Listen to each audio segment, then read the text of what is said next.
Hi everyone, आज हम करेंगे case study question from the topic vectors. पहले एक स्टेटमेंट रीड करते हैं। UV a student of class 12th after lot of revision of vector algebra unable to handle few questions. He has the following queries related to the topic.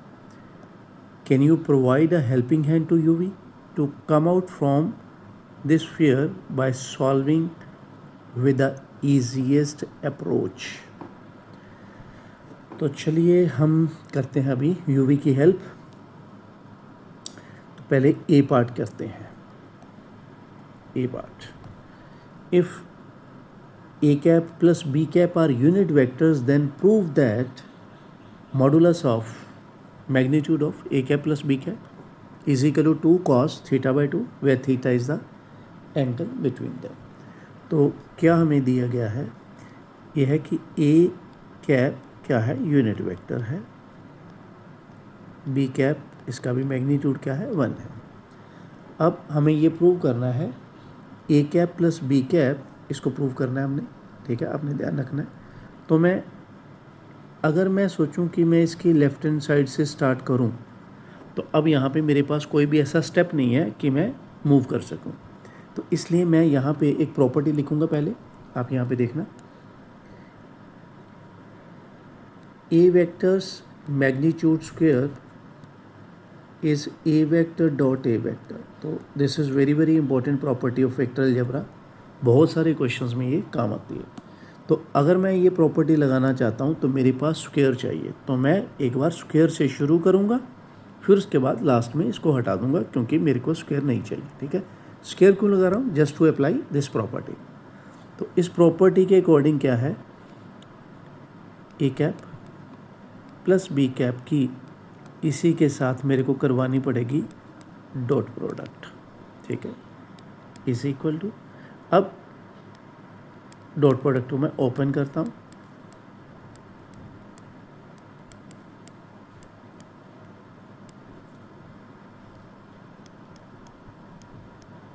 ये इस तरह से है। अब यही प्रॉपर्टी मैं रिवर्स ऑर्डर में लगाऊंगा यही। तो मैं यहाँ पे लिख सकता हूँ, अगर ए कैप की ए कैप के साथ डॉट प्रोडक्ट है तो ये प्रॉपर्टी जो भी मैंने लिखी थी उसके अकॉर्डिंग ये बन जाएगा ए कैप का स्क्वायर, यहाँ पे बन जाएगा बी कैप का स्क्वायर, वही प्रॉपर्टी।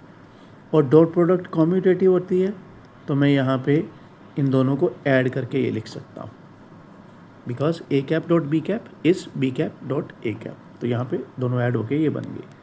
अब ए कैप क्या है, यूनिट वेक्टर है, तो इसका मैग्नीट्यूड 1 है। बी कैप क्या है, यूनिट वेक्टर, इसका मैग्नीट्यूड 1 है।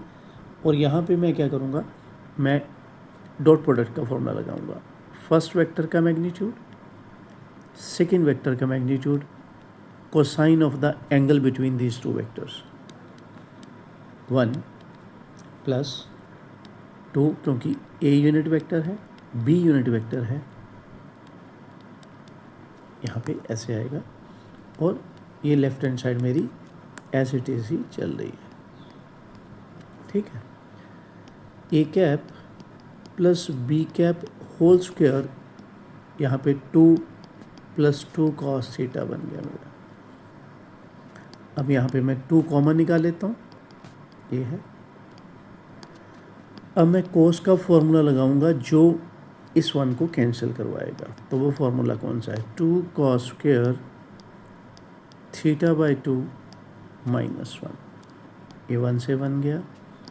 अब इसको ब्रैकेट को मैं ओपन करूँगा तो ये आ जाएगा 4 cos स्क्वायर थीटा बाई 2, और ये लेफ्ट हैंड साइड ये चल रही थी मेरी। अब क्योंकि मेरे को ये चाहिए था, ये देखिए ये है, ये प्रूव करना है, तो अब ये स्क्वायर को मैं उस साइड ले जाऊँगा।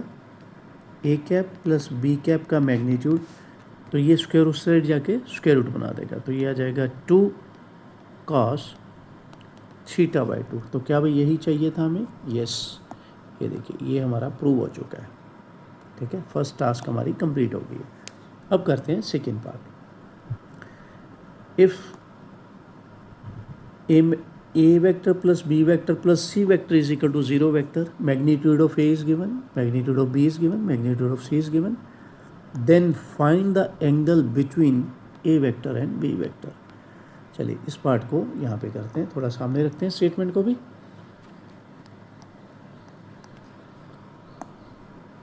हमें क्या दिया गया है, A vector plus B vector plus C vector is equal to 0 vector, और ये दी गई है इनकी वैल्यूज़, इनके मैग्नीट्यूड की 3, 5, 7।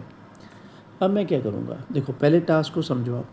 अगर एंगल मेरे को ए और बी के बीच में बोला गया है तो मैं क्या करूँगा, ए और बी को जिन वेक्टर्स के बिटवीन एंगल पूछा गया तो मैं उनको एक ही तरफ रख लूँगा। ये आप थोड़ा ध्यान रखें, ए और बी के बीच एंगल पूछा गया तो ए और बी को आप एक साइड पे रखो। अब taking magnitude on both sides, दोनों तरफ मैग्नीट्यूड अप्लाई कर दो।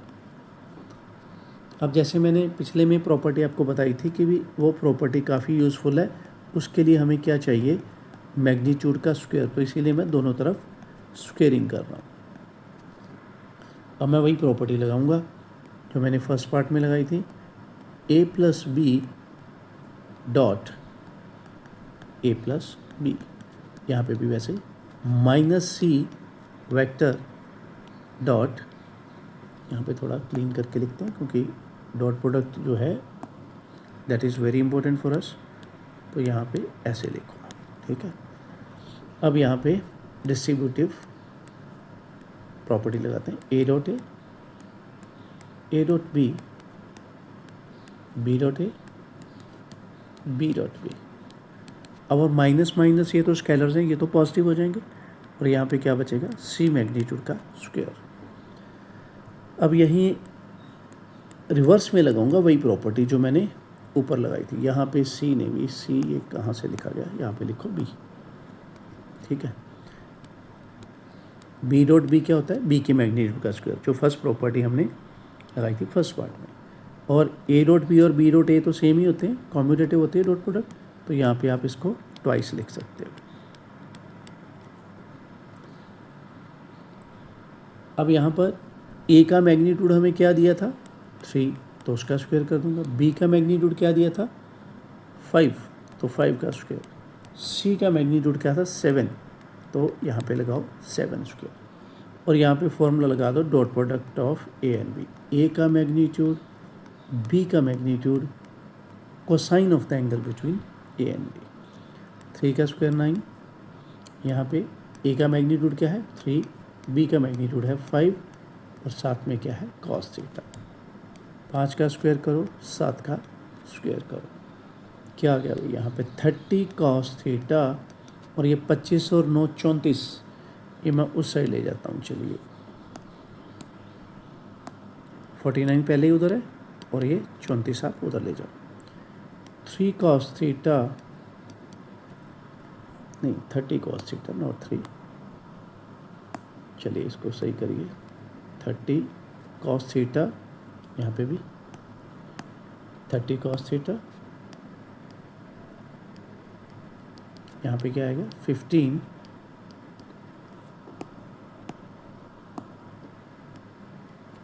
और अब ये बन गया cos theta is equal to 15/30 which is 1/2। तो कॉस थीटा 1/2 कहाँ पे होता है अभी, 60 पे, 60 डिग्री पे। अगर मैं रेडियन में बात करूँ तो π/3 रेडियन पे। तो इस तरह से हमारा जो सेकंड पार्ट है ये वाला, ये हो गया। ए और बी के बीच में कितना एंगल ढूंढा हमने, π/3। चलिए अभी नेक्स्ट पार्ट पढ़ते हैं। If this plus this is equal to 225, magnitude of A is given, then we have to find magnitude of B. चलो भाई, यहाँ पे एक चीज़ मैं बताऊँगा आपको, दैट इज़ वेरी इंपॉर्टेंट। यहाँ पे जैसे स्टेटमेंट में लिखा है ना भाई, ये देखना, थोड़ा ये बात समझने वाली है। पहले मैं एक बार वो लिखता हूँ जो हमें दिया हुआ था, ठीक है, फिर उसके बाद बताता हूँ जो इम्पोर्टेंट पॉइंट है। अब ए क्रॉस बी का स्क्वायर, इसके बारे में मैं बताना चाहता हूँ। देखो क्रॉस प्रोडक्ट जो है ना, क्रॉस प्रोडक्ट तो क्या है, दो वेक्टर्स की क्रॉस प्रोडक्ट क्या आएगी, एक वेक्टर, क्योंकि इसको वेक्टर प्रोडक्ट भी बोलते हैं। अब वेक्टर का स्क्वायर वैसे तो फिजिबल ही नहीं है, किसी भी वेक्टर का स्क्वायर कैसे करोगे। तो यहाँ पे आपको ध्यान देना है कि जब भी वेक्टर का स्क्वायर हो मान लो ऐसे ऐसे है, तो ये एक तरह का वैसे तो मीनिंगलेस है, तो आपने इसको कैसे ट्रीट करना है, लाइक दिस, ये इम्पोर्टेंट पॉइंट है। ठीक है, यहाँ पे ए क्रॉस बी क्या है, एक वेक्टर, वेक्टर का स्क्वायर वैसे तो फिजिबल नहीं है, तो उसको आप क्या इमेजिन करोगे कि एक तरह से ये मैग्नीट्यूड ही दिया हुआ है, ए क्रॉस बी का मैग्नीट्यूड का स्क्वायर। चलिए अब ए क्रॉस बी का मैग्नीट्यूड का फॉर्मूला हमें पता ही है, ए का मैग्नीट्यूड, बी का मैग्नीट्यूड साइन थीटा, और इसके ऊपर ब्रैकेट डली हुई है और है स्क्वायर। ए डॉट बी ये सिंपल है, इसमें कुछ खास नहीं है, ये मैंने फॉर्मूला लगा दिया ए डॉट बी का। चलो अब स्क्वायर्स ओपन करो, चलो ए मैग्नीट्यूड का स्क्वायर, बी का मैग्नीट्यूड का स्क्वायर, साइन स्क्वायर थीटा, यहाँ पे भी स्क्वायर ओपन करो भाई, ये है, दैट्स इट। अब कॉमन क्या निकलता है, ए के मैग्नीट्यूड का स्क्वायर और बी के मैग्नीट्यूड का स्क्वायर, तो कॉमन निकल आएगा from the left hand side. ये देखिए, और इसकी वैल्यू हमें पता है, दिस इज़ फंडामेंटल आइडेंटिटी, तो इसकी वैल्यू क्या है 1, तो यहाँ पे हमारे पास ये बचेगा और उधर 225। अब ए के मैग्नीट्यूड की वैल्यू आपको दी गई थी, तो यहाँ पे मैं फिल कर रहा हूँ,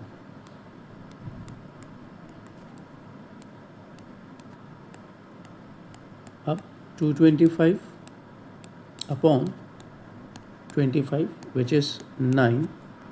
अब हमें ढूंढना था बी का मैग्नीट्यूड, तो यहाँ पे आपने ध्यान रखना है, मैंने पहले भी बताया कि बी के मैग्नीट्यूड का स्क्वायर है, तो वहाँ पे प्लस माइनस 3 नहीं लगाना, आपने सिर्फ 3 लगाना है, क्योंकि मैग्नीट्यूड क्या होता है, पॉजिटिव क्वांटिटी। तो चलिए इसी के साथ हमारी जो है ये वाली केस स्टडी ख़त्म होती है। अब हम जल्दी ही क्या करेंगे, नेक्स्ट टॉपिक की तरफ भी बढ़ेंगे, ठीक है, और चैप्टर वाइज इसको ख़त्म करेंगे सारी केस स्टडीज़ को। और इन द मीन टाइम अब जल्दी ही मैं शुरू करूँगा एक और सीरीज़, जिसमें सारे बोर्ड क्वेश्चंस, केस स्टडी जो भी आए हुए हैं प्रीवियस ईयर्स में, और जितने भी क्वेश्चन बैंक के क्वेश्चंस हैं, जितने भी सैम्पल पेपर्स के क्वेश्चन हैं, पंजाब स्कूल एजुकेशन बोर्ड के और सीबीएसई बोर्ड के, दोनों के सारे क्वेश्चन एक प्लेलिस्ट में अभी शुरू करने वाला हूँ कुछ ही दिनों में, और उसमें आपको मिल जाएंगे। इसकी पीडीएफ जो है तो आपको मिल जाएगी डिस्क्रिप्शन बॉक्स में। आपको अगर मेरे एफर्ट्स सही ठीक लग रहे हैं, ठीक है, आपको मज़ा आ रहा है, and you are learning day by day and gaining something from my side, so kindly like, share and subscribe as maximum as you can. Thank you and have a nice day.